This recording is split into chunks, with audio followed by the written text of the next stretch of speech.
نحمده ونصلي ونسلم على رسوله الكريم عليه وعلى آله وأصحابه وأزواجه وذرياته أجمعين أما بعد فأعوذ بالله من الشيطان الرجيم بسم الله الرحمن الرحيم۔ شروع سے ہی شیعہ مذہب کی بنیاد جو رکھی گئی وہ اصحاب رسول اور ازواج رسول کی عداوت اور دشمنی پر رکھی گئی ہے۔ اہل تشیع حضرات ہمیشہ سے صحابہ کرام علیہم رضوان، امہات المومنین،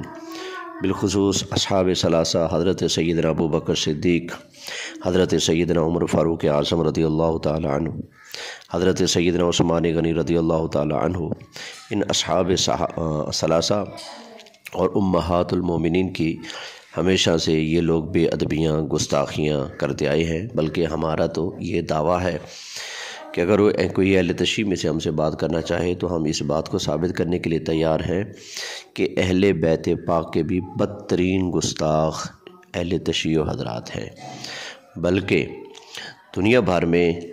کسی کافر نے، یہودی نے، عیسائی نے، سکھ نے، ہندو نے اہل بیت پاک کی اتنی بڑی توہین، بے ادبی اور گستاخیاں نہیں کی ہیں جتنی بڑی توہینیں ان شیعہ حضرات نے اہل بیت پاک کی شان میں کی ہیں۔ تو جن کی زبانوں سے مولا علی، مولا حسن اور سیدہ کائنات سیدہ خاتون جنت رضی اللہ تعالی عنہا جن کی زبان کی گندگی سے محفوظ نہ رہیں، تو صحابہ کرام علیہم رضوان کی ذات کے حوالے سے ان سے کیا توقع رکھی جا سکتی ہے۔ اس حوالے سے اگر کسی کو علمی کھرک ہو تو اس کی کھرک کو مٹھا کرنے کے لیے بھی ہم الحمدللہ تیار ہیں۔ اس وقت میں ذکر کرنا چاہوں گا فیصل آباد میں جو ایک گنجا رافضی شیعہ جس نے اصحاب ثلاثہ حضرت سیدنا ابو بکر صدیق رضی اللہ تعالی عنہ، حضرت سیدنا فاروق اعظم رضی اللہ تعالی عنہ،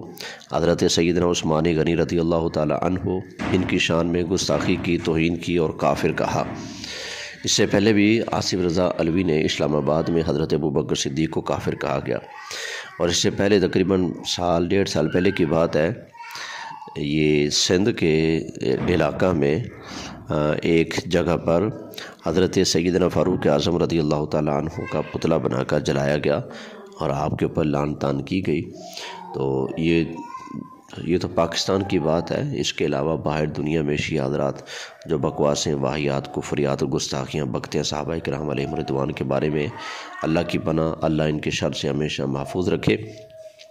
اللہ کے پیارے محبوب صلی اللہ علیہ وسلم ارشاد فرماتے ہیں، اذا رأیتم الذین یسبوا اصحابی، جب تم کسی کو دیکھو نا کہ وہ میرے صحابہ کو گالی دیتا ہے تو فرمایا فقولوا، تو تم کہہ دینا لعنت اللہ علی شرکم، تمہارے شر پر اللہ کی لعنت ہو۔ تو ہم بھی کہیں گے